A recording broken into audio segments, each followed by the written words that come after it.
ஏதம் பெருஞ்செல்வம் தான் தூவான் தக்கார்கொன்று ஈதல் இயல்பிலாதான்.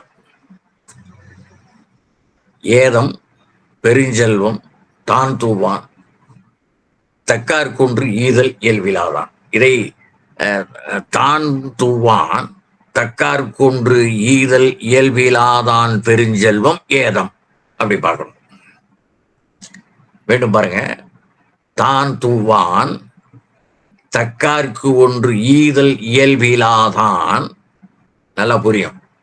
தான் தூவான் தக்கார்க்கு ஒன்று ஈதல் இயல்பிலாதான். அவனுடைய பெருஞ்செல்வம் ஏதம். அது யாருக்கும் பயனில்லாமல் போகும் என்பதை வெளிப்படையாக மிக எளிமையாக சொல்லுகிறார். இந்த ஏதம் என்கிற சொல்லானது இதை தவிர இன்னும் வேறு 7 இடங்களிலே வருகின்றது. 136, 164, 275, 432, 831, 884, 885 ஆகிய 7 இடங்களில் இந்த ஏதம் வருகிறது. தானும் துய்க்காமல் தக்கவர்க்கும் தராமல் செல்வமிக்கவனாக இருப்பவன் அச்செல்வத்தாலேயே அவன் கேடு அடைவான். அதான் ஏதம். கேடு அடைதல், துன்பப்படுவான். கொடையும் தயையும் பிறவி குணம் என்று நான் கண்ட நால்வர் அப்படிங்கிற நூல்ல வே. சாமிநாத சர்மா சொல்லியிருக்கார். அவர் நிறைய நூல்கள் எழுதியிருக்கார். நான் கண்ட நால்வர். சுப்பிரமணிய சிவா ஒரு கருத்து அதுல இருந்து. சுப்பிரமணிய சிவா விடுதலை போராட்ட வீரர், தெரிஞ்சிருக்கும். அவருக்கு கொஞ்சம் வறுமையா இருந்தது அந்த காலத்துல. நான் சொல்லுது 40, 42. 10 ரூபாங்கிறது பெரிய காசு. 10 ரூபாய் கொடுங்கன்னு திருவிக்க கிட்ட போய் கேட்கிறாரு. திருவிக்காவே அவர் கூட்டத்துக்கு போறதுனாலே அவங்க அந்நியார்கிட்ட போய் ஒரு 2 ரூபா கொடுங்கன்னு வாங்கிட்டு தான் வருவாருங்கிறத பதிவு பண்ணியிருக்கோம். அவர் கையில காசு எதையும் வைத்துக் கொள்ளாத துறவி, விவேகானந்தர் மாதிரி. அவரு காவி வேட்டி துறவி, இவர் வெள்ளை வேட்டி துறவி. அவரு ஏன் எதுக்குன்னுலாம் கேட்கல, நேர கூட்டுன்னு ஓடினார். அவருடைய தமையனார் உலகநாதன் பேர். அவர்கிட்ட போய் ஒரு 10 ரூபா கொடுக்குன்னு கேட்டாரு. அவன் இது மாதிரி சேவை செய்கிற ஆளுன்னு தெரியும். 10 ரூபாய் எடுத்து கையில கொடுத்தாரு. ஏன் இதுக்கெல்லாம் கேட்க மாட்டாங்க, ஏன்னா இவங்கெல்லாம் அனாவசிய செலவு செய்ய மாட்டாங்க. கொண்டாந்து கொடுத்தோன்னா அவர்கிட்ட கொடுத்துட்டார். அவர் வாங்கிட்டு கிளம்பிட்டார். அங்க அருகிருந்தவர்கள் கேட்டார்கள். அவர்களிடம் திருவிக்கா சொல்லுகிறார், இந்த 10 ரூபாயில 4 அணா அவருக்கு செலவு, மீதி 9.25 ரூபாயை பொது தொண்டுக்கு பயன்படுத்துவார். இது செல்வமா? கோடி கோடியா சேர்த்து வச்சுட்டு அடுக்கிய கோடி வீரன்னு பார்த்தோமே, வைத்துக்கொண்டு யாருக்கும் கொடுக்காமல் தானும் திங்காமல் இருக்கிறானே, அவன் உயர்வா என்பதை சொல்வதற்காக இந்த சாமிநாத சர்மா சொல்லுகிறார். சிவா பெற்றதும் நடையை கட்டினார். அங்கிருந்தவர்களிடம் திருவிக்கா கூறுகிறார், 4 அணா இவருக்கு 9.25 ரூபாயை பொது தொண்டுக்கு பயன்படுத்துவார். இந்த காலத்துல ஒரு சிற்றுண்டி கடைக்கு போனாலே 100 ரூபா 120 ரூபா ஆகுது. சும்மா எளிய உணவு உண்டு வருவதற்கே, சிற்றுண்டிக்கே. அந்த காலத்துல நானே பழைய காமராஜரோட மதிய உணவு திட்டத்துல உங்களுக்கு கிலோ 10 அணா அரிசி வேணுமா 12 அணா அரிசி வேணுமான்னு கேட்பான். அப்ப 1 ரூபாய்க்கு 1.25 கிலோ அரிசி வாங்கலாம். இந்த 10 அணாவில் வாங்கினா 1.5 கிலோ அரிசி வாங்கலாம். அப்போ விலைவாசி எப்படி வந்துருக்குன்னு பார்த்துக்க. இன்னைக்கு சாதாரண அரிசி 54 ரூபாய். அப்ப அந்த காலத்துல எப்படி விலைவாசி இருந்திருக்கு, அந்த 9.25 ரூபாயில அவர் எப்படி பொது தொண்டு செய்வார் என்பதை நாம் அறிந்து கொள்வதற்காக இந்த விளக்கம். ஏதம் பெருஞ்செல்வம் தான் தூவான் தக்கார்கொன்று ஈதல் இயல்பிலாதான். இந்த குரல்லே பாருங்க எவ்வளவு அழகா பொருள் விளங்குது. தான் தூவான் தக்கார்கொன்று ஈதல் இயல்பிலாதான். அவனுக்கு இயல்பே கிடையாது. அதுக்குதான் கொடையும் தயையும் பிறவி குணம் என்று பார்த்தோம். அது பிறவிலேயே வரணும். கொடுக்கணுங்கிற குணமானது பிறவிலேயே வரணும். ஈதல் இயல்பிலாதான் பெருஞ்செல்வம் அவன் பெற்றிருக்கிறான். ஏதம் அவன் பெற்றிருக்கிற பெருஞ்செல்வம் அவனுக்கே கேடு என்று சொல்லுவதுதான் இந்த குறள். ஏதம் பெருஞ்செல்வம் தான் தூவான் தக்கார் கொன்று ஈதல் இயல்பிலாதான். 7ஆம் குறள்.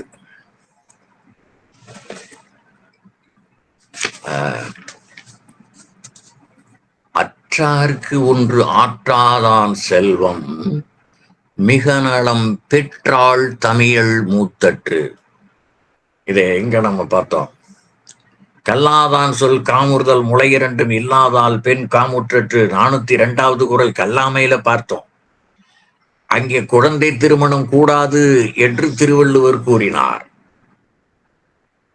அவள் பருவமடைவதற்குள்ளாக திருமணம் செய்து வைத்து விடுவார்கள் ஒரு 100 ஆண்டுகளுக்கு முன்னாலே கூட. இப்பொழுதும் அங்கே தெரியாமல் நடக்கின்றது. இதை 100-120 ஆண்டுகளுக்கு முன்னாலே பரவலாக நிறைய அப்படி நடந்தன. ஆனால் 2000 ஆண்டுகளுக்கு முன்னாலே அவள் குழந்தை திருமணம் கூடாது என்று சொன்னவர் திருவள்ளுவர்.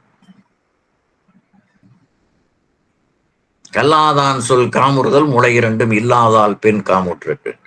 அப்ப இந்த குறளை நான் அங்கே இணைத்து கூறிய நினைவு இருக்கிறது.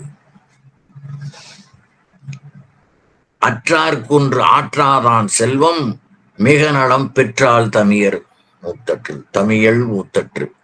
பேரிளம் பெண்ணாக ஆகியும் 30-35 வயதாகியும் அவள் திருமணம் செய்து கொள்ள முடியாமல் எந்த காரணத்தினால் இருந்தாலும் இவன் பெற்ற பெருஞ்செல்வம் எவ்வாறு யாருக்கும் கொடுக்க இயல்பில்லாதவன் பெற்ற பெருஞ்செல்வம் எப்படி பயன்படாமல் போகுமோ, அவள் எப்படி பயன்படுத்தப்படாமல் இருக்கிறாளோ அதை போல இந்த பெருஞ்செல்வம் பயனில்லாததாகிவிடும். அதான் நன்றியில் செல்வம் என்று சொல்லுகிறார். இது நன்றி கெட்ட செல்வம், நன்றி இல்லாத செல்வம், பயன்படாத செல்வம் என்பதனாலே இந்த பெண் எப்படி பயன்பட முடியாமல் சரியான மனிதன் கிடைக்காமல் வருந்தி கொண்டிருக்கிறாளோ அதை போல இவன் பெற்ற செல்வமானது வீண் என்பதை இந்த குறள் மூலமாக சொல்லுகிறார். அற்றார்க்கொன்று ஆற்றாதான் என்பதிலே ஒன்று என்கிற சொல் எண்ணு பொருள் அன்று. 1, 2, 3 என்று அந்த எண் அன்று. இங்கே ஒரு சிறிதும் என்று பொருள். ஒரு சிறிதும் என்றால் ஒப்பற்ற என்று ஒரு பொருள், ஒருமை மகள் என்று ஒரு பொருள். அற்றார்க்கொன்று ஆற்றாதான் செல்வத்திற்கு இன்னொரு பெயர்தான் நன்றியில் செல்வம். வறுமையுடையவர் வரியார் குன்று ஈவதேயை பார்த்தோம் இல்லையா? அற்றார் குன்று ஆற்றாதான். இப்படி துன்பப்படுகிறவர்களுக்கு உறவாத செல்வம் இன்னொரு பெயர் நன்றியில் செல்வம் என்று திருவள்ளுவர் கூறுகிறார். இந்த கருத்தை உள்வாங்கிய சாத்தனார் மணிமேகலையில சொல்றார் பாருங்க. எவ்வளவு அழகா திருக்குறளை பயன்படுத்தியிருக்காங்க பின்னால வந்தவர்கள் எல்லாம். ஆஹா, விசாகைன்னு ஒரு பொண்ணு அதுல மணிமேகலையில விசாகைன்னு அவளுக்கு இது மாதிரி மூத்த பெண்ணா இருந்தா. இப்படி எடுத்துக்காட்டு பாருங்க. குமரி மூத்த அக்கொடுங்குழை நல்லாள். குமரி மூத்த அக்கொடுங்குழை. கொடுங்குழைன்னா அப்படி நல்லா நிறைய போட்டிருப்பாங்க அந்த காலத்துல. இந்த நிலையினை குறிப்பிடுகிறார். குமரி பெண் மனமின்றி வரிதே மூத்தால் போன்று அட்சய பாத்திரம் பயனற்ற நிலையில் குமரி மூத்த என் பாத்திரம் ஏந்தி அங்கிய நாட்டு புகுவதன் கருத்தன. ஆபுத்திரம் சொல்றான். அவன் வைத்துக்கொண்டு நிறைய உணவு கொடுத்துக்கிட்டு இருந்தான். வறியவர்களாக வந்த நாடு வறுமையில் இருந்ததாலே திடீரென்று எல்லா பக்கமும் மழை பொழிந்தது, நாடு செழித்தது. இவனிடம் சோறு வாங்குவதற்கு யாரும் வரவில்லை. ஆகையினால இந்த அட்சய பாத்திரம் பயனற்றது என்று நீர்நிலையில தூக்கி வீசிட்டான். அப்பதான் அது பின்னால மணிமேகலை கிடைக்க போகுது. இதுல பாருங்க, அந்த குமரி பெண் மனமின்றி மூத்தே வரிதே மூத்தார் போன்று அட்சய பாத்திரம் பயனற்ற நிலையில் ஆகிவிட்டது என்று தூக்கி வீசி விடுகிறான். எவ்வளவு அழகா இந்த குறளை இந்த இடத்தில் காதை 14 ஏற்றிருக்கிறார். 14வது இப்ப இந்த காதை என்பது இப்ப இங்க அதிகாரம் என்று சொல்லுகிறோம் அல்லவா திருக்குறள்ல, அது மாதிரி சிலப்பதிகாரத்திலையும் மணிமேகலையும் காதை என்று வரும். ஒவ்வொரு பிரிவு ஒவ்வொரு தலைப்பு. அதிலே 14வது காதையிலே இந்த பகுதி வருகிறது. அற்றார்க்குன்று ஆட்டாதான் செல்வம் மிக நலம் பெற்றாள் தமிழ் மூத்தற்று. இந்த ரெண்டையும் ஒப்பீடோட நினைவு வைத்துக் கொள்ளுங்கள். குழந்தை திருமணம் கூடாது என்று சொல்வது 402வது குறள். பேரிளம் பெண்ணாகியும் திருமணமாகாமல் இருப்பது, முதிர்கண்ணியாக இருப்பது அற்றார்க்குன்று ஆற்றாதான் செல்வம் என்கிற 1007வது குறள் என்பதை நினைவில் கொள்ளுங்கள், பதிவு செய்து கொள்ளுங்கள். 8 நச்சப்படாதவன் செல்வம் நடுவூருள் நச்சு மரம் பழுத்தற்று. நச்சப்படாதவன் செல்வம் நல்ல எளிமையா இருக்கு பாருங்க. நடுவூருள் நச்சு மரம் பழுத்தற்று. நடுவூர்ல நடு பகுதியில பயன்படக்கூடிய பயன்மரம் அங்க பார்த்தோம் இல்லையா உப்புரவரிகள்ல, அது மாதிரி இருந்தா அதுக்கு பயனுடையதாக இருக்கும், எல்லா இடத்தும் உண்பார்கள். இது நச்சு மரம் என்றால் எந்த பகுதியும் பயன்படாது. அது மாதிரி நச்சப்படாதவன் செல்வம், யாரும் போய் விரும்பி உண்ணக்கூடிய அளவிலே அவனிடம் பெறக்கூடிய அளவிலே அவன் இல்லை. இந்த நச்சு மரம் போன்றுதான் அவனுடைய மாளிகை இருக்கிறது. அந்த பக்கம் யாரும் போகவே மாட்டாங்க. நச்சப்படாதவன் செல்வம் நடுவூருள் நச்சு மரம் பழுத்தது. எவராலும் விரும்பப்படாதவன் கொண்ட செல்வம் ஊர் நடுவே நச்சு மரம் பழுத்தது போன்றது. நன்றியில் செல்வத்தனை இக்குறளில் நச்சப்படாதவன் செல்வம் என்றார் திருவள்ளுவர். அச்செல்வம் எதனை போன்றது என்றால், நச்சுக்கணிகளை தாங்கி நிற்கும் நச்சு மரத்தினை போன்றது எட்டி மரம், காஞ்சிர மரம் என 2 வகைப்படும். எட்டி பழுத்தால் என்ன, ஈயாதவன் வாழ்ந்தால் என்ன என்று ஒரு பழமொழி உண்டு. இக்குறளின் சாரமாக மக்களிடையே இந்த முதுமொழியானது வழங்கி வருகிறது. நடுவூர் என்பது ஊர் நடு என்று வருகிறது. முன்பின்னாக தொக்க 6ஆம் வேற்றுமை உருவாக இது கொள்ளப்படும். இதே போல நடுவூருள் என்று வரும், ஊர் நடு என்றும் அதை 6ஆம் வேற்றுமை தொகை அது என்கிற உருவு வந்து அது 6ஆம் வேற்றுமை என்று பொருள் விரித்தல் வேண்டும் என்பதற்காக இந்த நச்சப்படாதவன் செல்வம் நடுவூர் நச்சு மரம் பழுத்தற்று. நச்சு மரம் ஊர் நடுவுள் இருந்தாலும் அதனை நாடுவார் இலர். அதுபோல் ஊர் நடுவுள் மாபெரும் மாளிகையில் இருந்தாலும் ஈயாத செல்வரை நாடுவார் இலர். பட்டினத்தார் சொல்லுகிறார், நாயாய் பிறந்திடில் நல் வேட்டையாடி நலம்புரி. வேட்டைக்கு நாய கூட்டி போறான்ல, நாயாய் பிறந்திடில் நல் வேட்டையாடி நலம் புரியும்.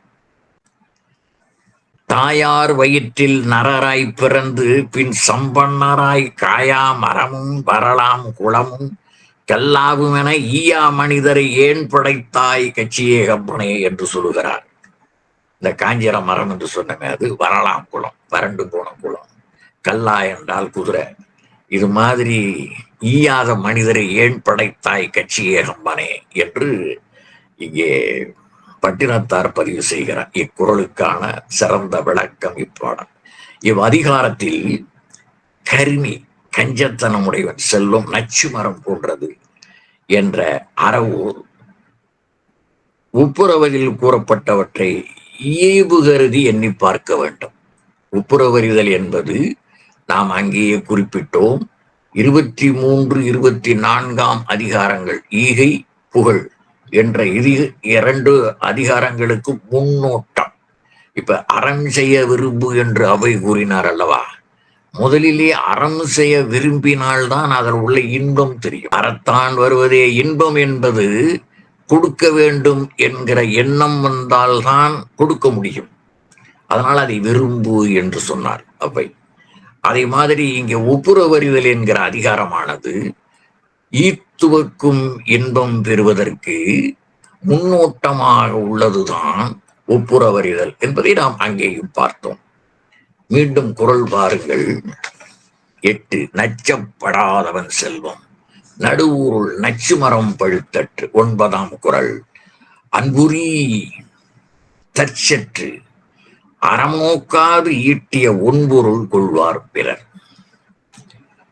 தம்மை அண்டினவர்க்கு ஒன்றும் வழங்காமை பொருட்டு அவர்களிடம் அன்பு காட்டுதலை தவிர்த்து தன்னையும் வருத்தி கொண்டு அறம் செய்தலை கருதாது ஈட்டி வைத்த ஒள்ளிய பொருளை பிறர் கை கொள்ளுவர்.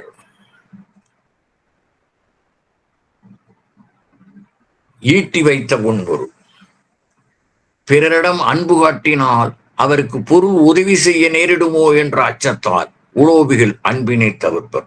உணர்ப்பான். சிரிச்சா எங்க கடன் கேட்டுருவானோன்னு மூஞ்சி எப்பொழுது வாழைப்பூ மாதிரியே இருக்கும். வாழைப்பூ இருக்கு பாருங்க, வாழைப்பூ பயன் தரக்கூடியது, அது வேறு. வாழைப்பூ இப்படி இருக்கோ அது மாதிரி எப்படியும் சிரிச்சிட மாட்டான். எப்பொழுதும் ஒரு கோபமாவே இருக்கிற மாதிரி காட்டிக்கிறது. சிரிச்சிட்டா காசு கேட்டுருவானுங்க. நான் நிறைய பார்த்துருக்கேன் அது மாதிரி ஆட்களை, நிறைய பார்த்துருக்கேன். உங்களுக்கு சொல்லியிருப்பேன் ஏற்கனவே, வீட்டை அதை ரெடிப்படுத்துற பாருங்க. நான் இந்த புறவலர் திட்டத்துக்கு நிறைய பொருள் குவித்து வைத்து விட்டு வந்திருக்கிறேன். நான் பணியாற்றிய பள்ளியில நிறைய ஒவ்வொருவரிடம் 1000 ரூபாய் பெற்றால் அவரை புறவலர் என்று மிகப்பெரிய பலகையில 2 பலகைகள் செய்து ஒரு பலகை நிரம்பி அடுத்த பலகையும் வருகிற மாதிரி நிறைய பொருள் குவித்து வைத்திருக்கேன். ஒருவரிடம் போய் 1000 ரூபாய் வாங்குறது சாதாரண செயல்கள் இல்லை. நான் ஓய்வு பெற்று இப்போ 16 ஆண்டுகள் ஓடிவிட்டன. அதற்கு முன்னாலே 1000 ரூபாய் என்பது இன்றைக்கு பார்க்கிற போது அது பெரிய தொகை. நிறைய பேர்கிட்ட எல்லாரையும் பதிவு செய்திருக்கேன். அந்த பணத்தை கையாடல் செய்ய முடியாது. அதிலிருந்து வருகிற வட்டியை வேண்டுமானாலும் கையாடல் செய்யலாம். இது நடக்குது. எல்லா இடங்களையும் அப்படி இருக்கு. பெரும்பாலான இடங்கள்ல அப்படிதான் இருக்கு. ஒரு அன்பரிடம் சென்றேன். அவர் கொடுக்க மாட்டாருன்னு நினைச்சுதான் போனேன். மற்றவங்கள்ட்ட போற போது 4 நாள் 5 நாள்கள் போய் சும்மா பேசிக்கிட்டு இருப்பேன். எடுத்தோன்னா அவர்கிட்ட போய் புறவலர் திட்டத்துல சேர்ந்துன்னு சொன்னா நம்மளை பார்க்க மாட்டார், இந்த பக்கம் திரும்பிக்குவார். வேற ஏதாவது பணியாளர்களுக்கு வேலை செய்கிற மாதிரி மாறிக்குவார். இது மாதிரி நிறைய அனுபவங்கள் இருக்கு. அதுல அவர் என்ன பண்ணாரு, இவர் கொடுக்க மாட்டாருன்னு நினைச்சிட்டு போனேன். வாங்கன்னாரு. என்னங்கன்னாரு. இப்பவே சொல்லிடுவோம் அப்படின்னு. இது மாதிரி புறவலர் திட்டத்துக்கு சேர்க்கிறான், அதுக்கு ஒவ்வொருத்தருக்கும் ஒரு 1000 ரூபாய் கொடுக்கணும். உடனே டிராவை திறந்தாரு, கொடுத்துட்டாரு. எனக்கு ஒரே வியப்பு, என்னோட இவ்வளவு விரைவா கொடுத்துட்டாரு. இவர் தான் கொடுக்க மாட்டாருன்னு நினைச்சோம். இவரை ஒரு 10 நாளாவது இவரை மசிக்கணும் அப்படின்னு நினைச்சேன். ஆனா உடனே கொடுத்துட்டாரு. ரொம்ப நன்றிங்க. என்ன நான் தாங்க நன்றி சொல்லணும்னாரு. இது எப்படி இருக்கு பாருங்க. என்னங்க சொல்றீங்க? என்ன நான் கொடுக்கறதுக்கு ஒரு வாய்ப்பு கொடுத்தீர்களே என்கிறாரு. அதான் கூட அதான் கூட நான் இந்த இந்த நல்ல காரியத்திற்கு உதவுவதற்கு ஒரு வாய்ப்பு கொடுத்தீர்கள் என்று அவர் சொல்லுகிறார். அதுக்கு பேர் தான் கொடைன்னு பேர். அது பிறவி குணம். ஆனா நான் தவறாக புரிந்து கொண்டிருப்பேன். அவர் கொடுக்க மாட்டாரு போட்டிருக்கு, அவர் கொடுத்து விட்டார். இப்படி சில சம்பவங்கள் நடக்கும். அன்புரி தற்சற்று அறம் நோக்காது ஈட்டிய ஒன்பொருள் கொள்வார் பிறர். உரி என்றால் தவிர்த்தல் என்று பொருள். அன்பை தவிர்த்தல். இவன் ஏதாவது கேட்டுருவானோ என்று. இன்னைக்கு வெளிநாட்டுல போய் இருக்கிறார்கள் கூட சில பேர், எங்க ஆட்கள் இருக்கு சொந்தக்காரங்கள்ல, பேசவே மாட்டேங்கிறான், வந்தா கூட பேச மாட்டேங்கிறான், பார்க்க மாட்டேங்கிறான், போயிடுறான். பட் நாங்களாம் ஒரு காசு கூட அது மாதிரி ஆள்கிட்ட வாங்கவே மாட்டோம். எந்த அவனா கொடுத்தா கூட வாங்குறது இல்லை. ஏன்னா அவனுக்கு அன்பே இல்லை. அன்புரி, அன்பை தவிர்க்கிறான். உரி உரி அன்பை தவிர்த்து தற்சற்று தன்னை ஒருத்து.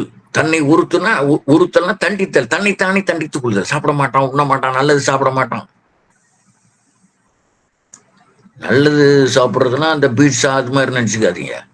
எங்க ஊர்ல ஒரு 4 கோடிக்கு ஒரு கடை கட்டியிருக்கான். இதுக்குடா அந்த கடை கட்டினான்னு பார்த்தா எல்லாம் பழிங்கு.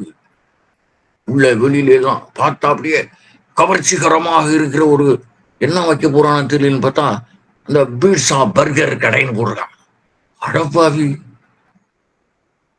மக்கள் இவ்வளவு கீழா போய் விட்டார்களா? காலையில் நீராகாரம், பழைய சோறு 4 வெங்காயம், பழைய குழம்ப சாப்பிடுங்க, உடம்புக்கு எந்த வியாதியும் வராது. தேவாமிர்தம் காலையில என்னையா உணவுன்னு கேட்பான். தேவாமிர்தம் சாப்பிடு.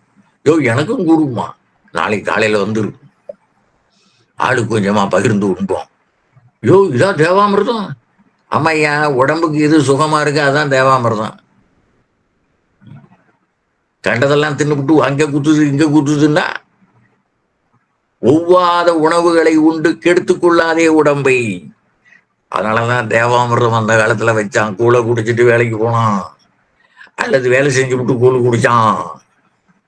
மரத்தடியில போய் காத்திருப்பாள் அவன் மனைவி. 10 மணி ஆனவனே கை காட்டுவாள். காலை 5:30 மணிக்கே வந்தவன் 4:30 மணி நேரம் உழைத்திருக்கிறோம். மேட்டுக்கு வருவான். நாங்க ஓடுற வாய்க்கால்ல நல்லா கையை கழுவி மூஞ்செல்லாம் கழுவிட்டு வந்து உட்காருவோம். அவள் அந்த மோரோடு வெங்காயத்தையும் எடுத்து போட்டு அந்த கம்பங்குலை கொடுத்து உண்மதை கட்டார கற்றிருக்கிறேன் 50-60 ஆண்டுகளுக்கு முன்னாலே. அவன் உடம்பு நன்றாக இருக்கும். தேவாமிர்தம் நல்லா சாப்பிடும். ஒரு 10 நிமிஷம் அந்த மரத்தடி நிழல்ல அப்படி அந்த கட்டையை சாப்பான். அப்புறம் அவளுக்கு சென்று வா என்று அனுப்பிவிட்டு திருப்பும் வேலை செய்ய போயிடும். அந்த உழைப்பிலே இருக்க தன்னை வருத்தி கொள்வான். உண்ணாமல் வருத்தி கொள்வான். லோபி, கஞ்சன், கருவி. பணம் செலவாகி விடுமோ என்ற அச்சத்தில் நல்ல உணவு, நல்ல உடை, வீட்டு வசதிகள் முதலியவற்றை கவனம் செலுத்த மாட்டான். பொருள் படைத்தவன் பொதுப்பணிகள் அறப்பணிகள் என்பன புரிதல் வேண்டும் என்பது இதன் மூலமாக திருவள்ளுவர் சொல்வது. அறம் நோக்கான் அத்தகைய உலோபியின் பொருள் பிறரால் கொள்ளப்படும். ஈயார் தேட்டை தீயார் கொள்வர். மறுபடியும் குரல் பாருங்க. அன்புரி தச்சற்று அறம் நோக்காது ஈட்டிய ஒன்பொருள் கொள்வார் பிறர். ஒன்பொருள்னா வேறு சில இடங்கள்லயும் வருகிறது. ஒன்பொருள் கால்ப இயற்றினார்க்கு என்பொருள் ஏன 2 ஒருங்கு. 706 பொருள் செயல் வகைகளை பார்த்தோம். அதுக்கு என்ன பொருள்னா, இன்னொரு குரல்ல ஒரு பொருள் சொல்றாரு. அதுக்கு பொருளால் பொருள் என்னும் பொய்யா விளக்கம் இருளருக்கும் எண்ணிய தேயத்தை சென்று. இதுக்கு விளக்கம் அதுக்கு முன்னாலேயே இருக்கு. திருக்குறளுக்கு வேற ஒரு திருக்குறளுக்கு விளக்கம். சில திருக்குறளுக்கு திருக்குறளுக்குள்ளேயே விளக்கம் இருக்கும். இன்னொரு திருக்குறளுக்கு வேற ஒரு திருக்குறள்ல விளக்கம் இருக்கும். அதனாலதான் ஆரம்பத்திலேருந்து சொல்லிக்கிட்டு இருக்கிறோம். உள்ளந்தலையிலிருந்து உச்சங்கால் வரைக்கும் நம்முடைய உடம்பிலே நாடி நரம்புகள் எல்லாம் எவ்வாறு பின்னப்பட்டு பிணையப்பட்டு இருக்கிறதோ, ஒரு பக்கம் அடிபட்டா ஏன் கண் அழுகிறது, மூளைக்கு தெரிவிக்கிறது, உடம்பெல்லாம் வலிக்கிறது. அதை போல இந்த திருக்குறள்ல அப்படி கொண்டு வர எல்லா செய்திகளையும் ஒருங்கிணைத்து, இங்க அடிச்சா அங்க வலிக்கணும், அது மாதிரி அடிக்கிறாரு. பாருங்க, ஈயார் தேட்டை தீயார் கொள்வர். இது இரட்டுற மொழிதல். இரட்டு சிலேடைன்னு சொல்லுவாங்க. இங்க பாருங்க, ஈயாருங்கிறதவன் கருமி ஒரு பொருள். இன்னொரு பொருள் தேனீக்கள்.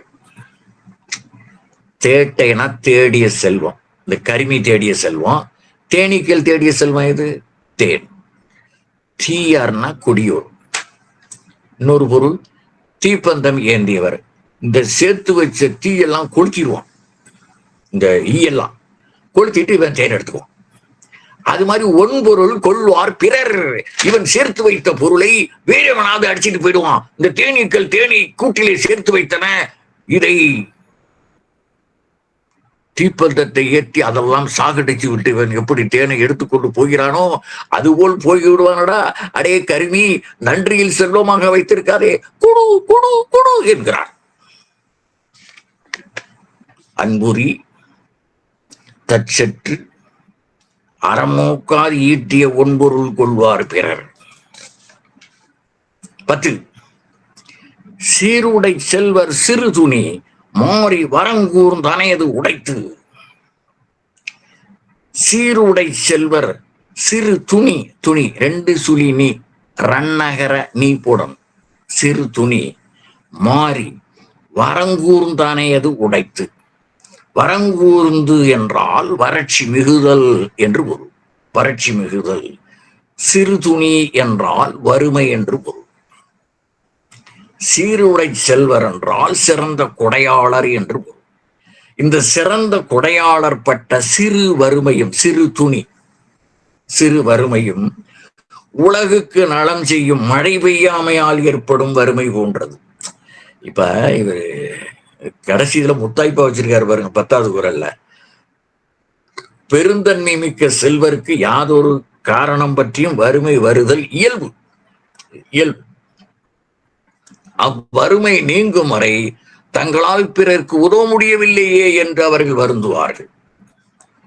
ஐயோ, நமக்கு இப்படி வறுமைப்பட்டு விட்டமே, முன்பு போல் யாருக்கும் உதவி செய்ய முடியவில்லையே என்று வருந்துவார்கள். சீருடை செல்வர் சிறு துணி மாறின மழை வரங்கூர்ந்து அணையது உடைத்து. மழை பொழிய வேண்டிய மேகம் பொழியாமல் வறண்டிருப்பினும் பின்னர் பொழிந்து எல்லா உயிர்களையும் காக்கும். அதை போல இவரும் மழை நன்றாக பொழிந்து இவரும் வளமான பிறகு முன்பு போலவே செய்வார்கள். சீருடை செல்வர் சிறுதுணி மாறி வரங்கூர்ந்தனேது உடைத்து. இதுல நாம் காமத்துப்பால் நடத்த வேண்டிய சூழல் வந்தால் இந்த குறளை நாம் அங்கே சென்று பொருத்தி பார்க்க வேண்டும். அதிலேயும் இந்த துணி, புலவி, ஊடல் எல்லாம் எப்படி இருக்க வேண்டுமா? அளவோடு இருக்க வேண்டும். அளவுக்கு மீறினால் அமிர்தமும் நஞ்சு, அது காமத்திலும் தான் என்பதை இந்த குறளோடு அங்கே ஒப்பிட்டு காட்டுவோம் அந்த இடத்தில் என்பதை சொல்லி, இதனுடைய முடிந்த முடிவாக, உதவாதான் செல்வம் உடையவனுக்கே தீமை தரும். உதவாதான் செல்வம், பிறருக்கு உதவாதான் செல்வம் உடையவனுக்கே தீமை தரும் என்பதை நாம் இங்கே பார்க்கலாம். இன்னும் ஒரு 3 துளிகள் இருக்கு. நான் உடைமை போகலாமா? உரை மட்டும் சொன்னால் அதுக்கே ஒரு 10 மணித்துளிகள் ஆகக்கூடும். ஆயினால் இத்துடன் இதை நிறைவு செய்வோம். அது அந்த ஒளிப்பதிவாளருக்கு வேறு நாம் கொஞ்சம் இன்னல் தருகிறோம் என்று கருதுகிறேன். இது மாதிரி கொஞ்சம் கொஞ்சமா விட்டு விட்டு அங்கேயும் இங்கே சேர்க்கிற போது அவர் மிகவும் அல்லல் பட்டு ஆற்றாது இந்த துண்டை அங்கேயும் அந்த துண்டை இங்கேயுமாக அவர் சேர்க்கிற போது அவர் படுகிற பாடு அவருக்கு தான் தெரியும். இப்ப சொன்னவற்றில் ஏதேனும் கருத்து இருந்தால் பெரியவர்கள் சொல்லுங்கள், சான்றோர்கள்.